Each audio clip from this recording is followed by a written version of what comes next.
तालुकास्तरीय सांस्कृतिक स्पर्धेत कन्या विद्या मंदिर 2चे सुयश।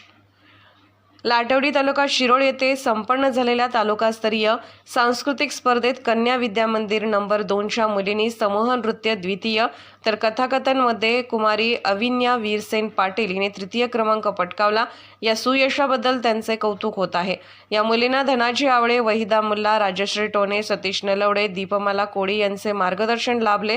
तर गट शिक्षण अधिकारी भारती कोळी, शिक्षण विस्तार अधिकारी दीपक कामत, केंद्र प्रमुख अण्णा मुंडे, मुख्याध्यापक नूर मोहम्मद मुल्ला, शाळा व्यवस्थापन समितीच्या अध्यक्षा सुजाता पाटील, उपाध्यक्ष धनंजय नाईक व सदस्य पालक यांचे प्रोत्साहन लाभले। पोलीस ऑफ इंडिया न्यूज मीडियासाठी शिरोळ प्रतिनिधी चंद्रकांत माने।